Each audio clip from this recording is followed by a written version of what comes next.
ಇಲ್ಲ, ನೀವು ಇಲ್ಲಿ ಕೂತ್ಕೊಳ್ಳಿ, ಯಾರಾದ್ರೂ ಅಲ್ಲಿ ಬರ್ತಾರೆ, ನಾನು ಮಾತಾಡ್ತೀನಿ, ಕೂತ್ಕೊಳ್ಳಿ. ಹೆಂಗೆ ಮಾತಾಡ್ತೀನಿ ಅಣ್ಣ, ಇದು ಕೊಟ್ಟರು ನೋಡಿ ಅವರು ಈಗ ಮಾಡಿ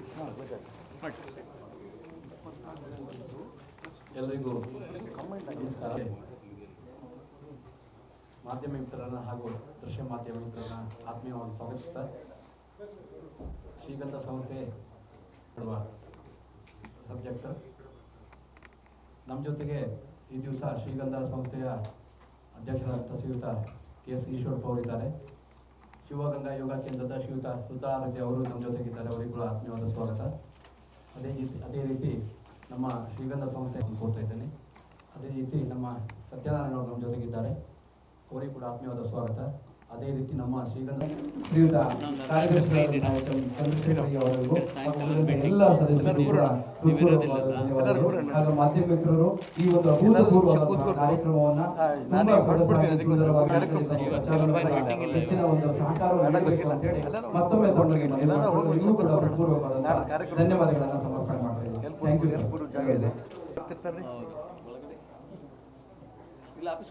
ನಿಮ್ಮ ಆಫೀಸಿಗೆ ಬಂದಿಟ್ರಿ ಬೆಳಗ್ಗೆ ಸತ್ತರಿಸ್ರಿ.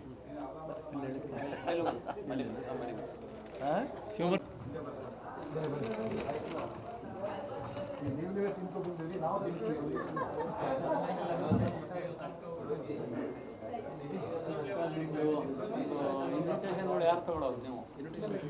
ಅಲ್ಲ, ನಿಮ್ಮ ಹತ್ರ ಇಲ್ಲ ಅಂತೆ.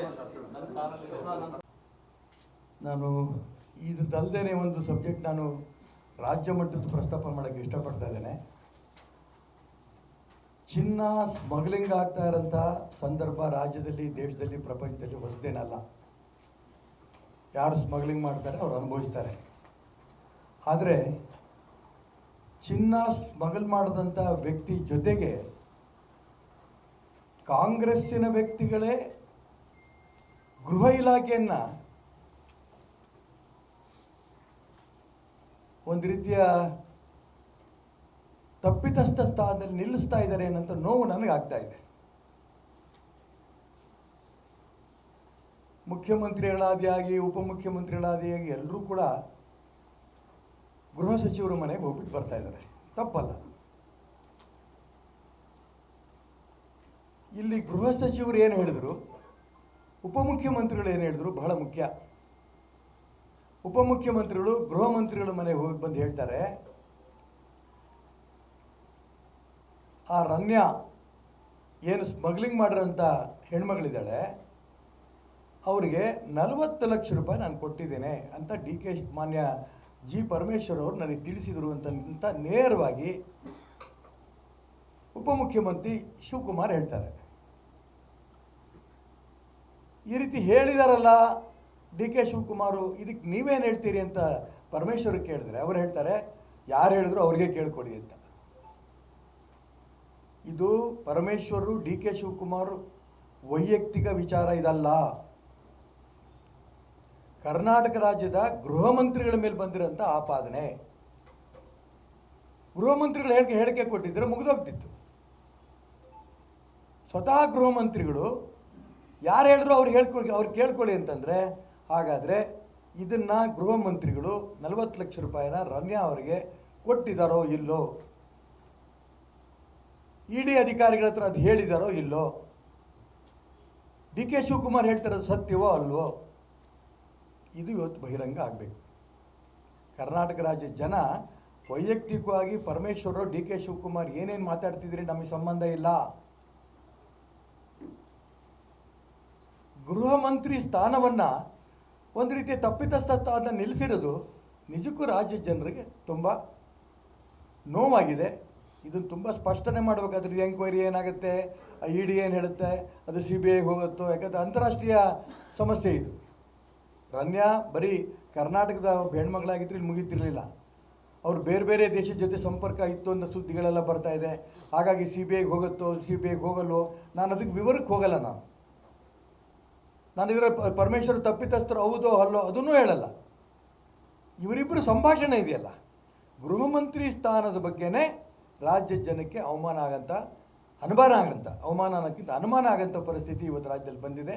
ಇದ್ರ ಬಗ್ಗೆ ಗೃಹ ಮಂತ್ರಿಗಳು, ಪರಮೇಶ್ವರ್ ಅವರು ಉಪಮುಖ್ಯಮಂತ್ರಿ ಡಿ ಕೆ ಶಿವಕುಮಾರ್ ಇವರು ಇಬ್ಬರು ಜಂಟಿ ಪತ್ರಿಕಾಗೋಷ್ಠಿನಲ್ಲಿ ಏನು ಹೇಳಬೇಕು ಅನ್ನೋದು, ಏನು ಹೇಳಿದ್ದಾರೆ ಅನ್ನೋದನ್ನು ಕ್ಲಿಯರ್ ಮಾಡಬೇಕು. 40 ಲಕ್ಷ ರೂಪಾಯಿ ಮಗಳಿಗೆ ಬಳಸ್ಕೊಳ್ಳಿ ಅಂತ ಹೇಳಿ ಪರಮೇಶ್ವರ್ ಅವರು ಕೊಟ್ಟಿರಲಿಲ್ಲ ಅಂತ ಹೇಳಿ ಡಿ ಕೆ ಶಿವಕುಮಾರ್ ಹೇಳಿದ್ದಾರೆ. ಯಾಕೆ ಕೊಟ್ಟರು ನನಗೆ ಗೊತ್ತಿಲ್ಲ. ನಾನು ಅದಕ್ಕೋಸ್ಕರ ನಾನು ಹೇಳ್ತಿರೋದು, ಡಿ ಕೆ ಶಿವಕುಮಾರ್ ಏನು ಹೇಳಿದ್ರು, ಅವ್ರೇನು ಹೇಳಿದ್ರು ಅವ್ರಿಗೆ ಕೇಳ್ಕೊಳ್ಳಿ. ಯಾಕೆ ಹೇಳಬೇಕಿತ್ತು? ಉಡುಗೊರೆ ಅವ್ರ ಬಾಯಲ್ಲಿ ಬಂದಿರೋ ಮಾತುಗಳು 25 ಲಕ್ಷ ಒಂದು, 15 ಲಕ್ಷ ಒಂದು, 40 ಲಕ್ಷ. ನೀವು ವಿವರಕ್ಕೆ ನೀವು ಕೆದಕ್ತಾ ಹೋದರೆ ನಾನು ಇನ್ನೂ ಜಾಸ್ತಿ ಹೇಳಬೇಕಾಗತ್ತೆ. ನಾನು ಅದಕ್ಕೋಸ್ಕರ ಗೃಹ ಮಂತ್ರಿಗಳ ಬಗ್ಗೆ ನಾನು ಖಂಡಿತ ಯಾವುದೇ ಆಪಾದನೆ ನೇರವಾಗಿ ಮಾಡ್ತಾ ಇಲ್ಲ. ನೇರವಾಗಿ ಡಿ ಕೆ ಶಿವಕುಮಾರ್ ಏನು ಹೇಳಿದ್ದಾರೆ, 40 ಲಕ್ಷ ರೂಪಾಯಿ ಅವ್ರು ಕೊಟ್ಟಿದ್ದೀನಿ ಅಂತ ಹೇಳಿದ್ದಾರೆ. ಅದಕ್ಕೆ ಇವರು ಹೇಳ್ತಾ ಇದ್ದಾರೆ ಅವ್ರನ್ನೇ ಕೇಳ್ಕೊಡಿ ಅಂತ. ಗೃಹ ಮಂತ್ರಿಗಳ ಬಗ್ಗೆ ಉಪಮುಖ್ಯಮಂತ್ರಿಗಳು ಮಾತಾಡಿರೋದನ್ನು ರಾಜ್ಯ ಜನದ ಮುಂದೆ ತುಂಬ ಸ್ಪಷ್ಟ ಮಾಡಬೇಕು. ನನ್ನ ಜೊತೆಗೂ ಬಹಳ ಸರಿ ಕೆಲಸ ಮಾಡಿದ್ದಾರೆ. ಡಿ ಕೆ ಶಿವಕುಮಾರ್ ಮಾಡಿದ್ದಾರೆ, ಪರಮೇಶ್ವರ್ ಮಾಡಿದ್ದಾರೆ. ಪರಮೇಶ್ವರ್ ಸಜ್ಜನ ರಾಜಕಾರಣಿ, ಇದ್ರಾಗ ನಂದೇನು ಅನುಮಾನ ಇಲ್ಲ. ನಾನು ಅವ್ರ ಮೇಲೆ ಇದಕ್ಕೂ ಆರೋಪನೂ ಮಾಡ್ತಾ ಇಲ್ಲ. ರಾಜ್ಯ ಜನ ಇದನ್ನು ಗಮನಿಸ್ತಾ ಇದ್ದಾರೆ. ಇವರಿಬ್ಬರು ಸಂಭಾಷಣೆ ಏನು ನಡೀತು, ನಿಜಕ್ಕೂ ಕೂಡ 40 ಲಕ್ಷ ರೂಪಾಯಿ ನಾನು ಕೊಟ್ಟಿದ್ದೀನಿ ಅನ್ನೋದನ್ನೇನಾದ್ರು ಕೂಡ ಪರಮೇಶ್ವರ್ ಅವರು ಡಿ ಕೆ ಶಿವಕುಮಾರ್ ಹೇಳಿದ್ರಾ? ಅವರಿಗೆ ಕೇಳ್ಕೊಳ್ಳಿದ ಅರ್ಥ ಏನು? ಗೃಹ ಮಂತ್ರಿ ಸ್ಥಾನವನ್ನು ನೀವು ಒಂದು ರೀತಿಯ ಅತಂತ್ರ ಸ್ಥಿತಿ ದಯವಿಟ್ಟು ತರಬೇಡಿ. ಬಹಳ ಪವಿತ್ರವಾದ ಆ ಒಂದು ಇಲಾಖೆ, ಆ ಗೃಹ ಮಂತ್ರಿ ಇಲಾಖೆನೇ ತನಿಖೆ ಮಾಡ್ತಾ ಇದೆ. ತನಿಖೆಯಿಂದ ಹೊರಗೆ ಬರುತ್ತೆ, ಅವಾಗ ನೋಡೋಣ. ಆದರೆ ಅವ್ರ ಮೇಲೆ ಇವತ್ತು 40 ಲಕ್ಷ ರೂಪಾಯಿ ಕೊಟ್ಟಿದ್ರಿ ಅಂತ ಅವ್ರು ಹೇಳಿದ್ರು ಅಂತ ಅವ್ರು ಹೇಳೋದು, ಇವರೇ ಕೇಳ್ತೀವಿ ಅವ್ರನ್ನೇ ಕೇಳ್ಕೊಳ್ಳಿ ಅಂತ ಹೇಳಿದ್ದು ಎರಡೂ ಸರಿ ಹೋಗ್ಲಿಕ್ಕಿಲ್ಲ. ಇದನ್ನು ರಾಜ್ಯ ಜನರಿಗೆ ಸ್ಪಷ್ಟ ಮಾಡಬೇಕು ಇಬ್ಬರು ಒಟ್ಟಿಗೆ ಸೇರಿ. ಇದು ನನ್ನ ವೈಯಕ್ತಿಕ ಅಭಿಪ್ರಾಯ. ಇನ್ನೊಂದು ಬಹಳ ಮುಖ್ಯವಾದ್ದು ಅಂತಂದರೆ, ಜನೌಷಧಿ ಕೇಂದ್ರ ಸರ್ಕಾರ ಬಡವರಿಗೆ ಅನುಕೂಲ ಆಗಲಿ ಅಂತೇಳಿ ಜನೌಷಧಿ ಕೇಂದ್ರಗಳನ್ನು ನಡೆಸ್ತಾ ಇದೆ. ಪೇಯ್ನ್ ಕಿಲ್ಲರ್ ಮಾತ್ರೆ 4 ರೂಪಾಯಿ ಸಿಗುತ್ತೆ ಜನೌಷಧಿ ಕೇಂದ್ರದಲ್ಲಿ. ಹೊರಗಡೆ ಮಾರ್ಕೆಟಿನ ಬೆಲೆ 65 ರೂಪಾಯಿ.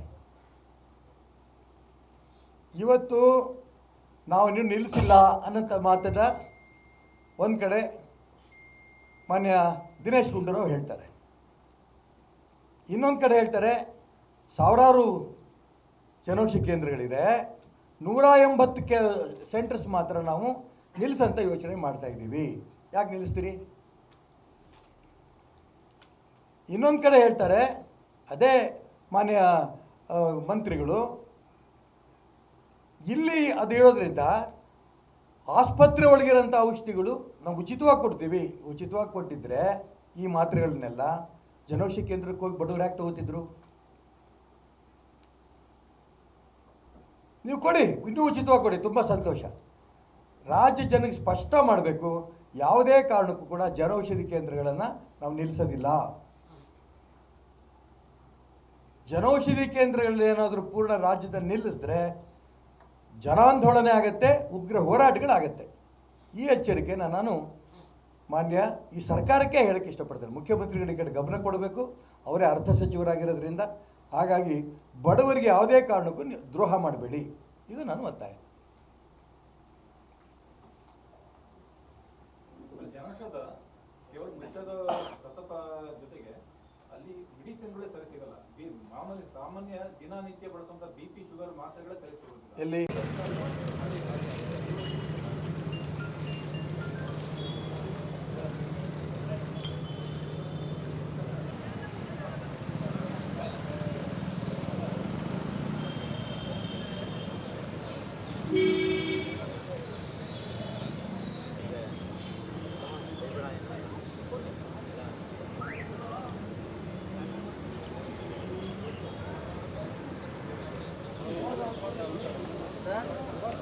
ಸಾಹೇಬ್ರು ನಮಸ್ಕಾರ.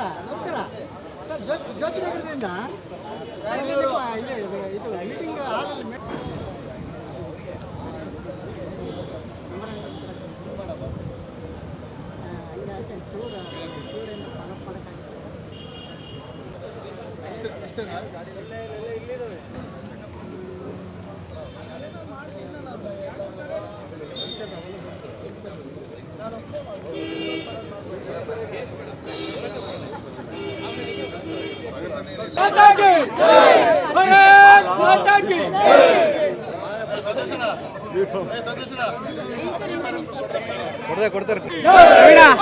ಎಂ ಶಂಕರ್ ಇದ್ದಾರೆ ಕರೀಲ್. ರಾಷ್ಟ್ರಭಕ್ತ ಬಳಗಕ್ಕೆ ರಾಷ್ಟ್ರಭಕ್ತ ಬಳಗಕ್ಕೆ ಬೇಕು ನ್ಯಾಯ ಬೇಕು ಬೇಕೇ ಬೇಕು ನ್ಯಾಯ ಬೇಕು ಬೇಕೇ ಬೇಕು ನ್ಯಾಯ ಬೇಕು ಎಲ್ಲಿವರೆಗೆ ಹೋರಾಟ ಎಲ್ಲವರೆಗೆ ಹೋರಾಟ ಬೇಕು ಆಗಲೇಬೇಕು ಆಗಲೇಬೇಕು ಚುನಾವಣೆ ಆಗಲೇಬೇಕು ಆಗಲೇಬೇಕು ಆಗಲೇಬೇಕು ಚುನಾವಣೆ ಆಗಲೇಬೇಕು ಬೇಗ ಕಾಂತೆ ಶರಣರಿಗೆ ಯುವ ನಾಯಕ ಕಾಂತೆ ಶರಣರಿಗೆ